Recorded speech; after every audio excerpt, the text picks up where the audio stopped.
Morning! Luluto tayo ng pupo. At kung paano natin binabalatan ito.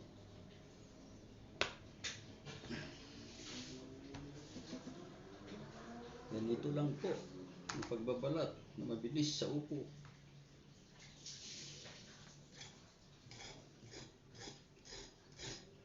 Pinakaskas lang yung kanyang balat ng kutsilyo para mabilis. Yan po. Easy lang.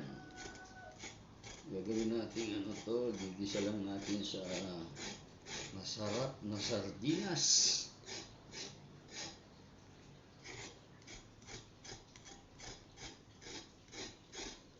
Yan, easy lang, tanggal.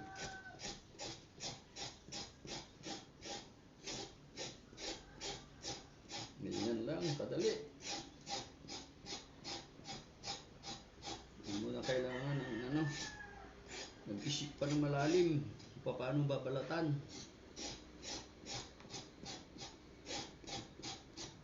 Yan.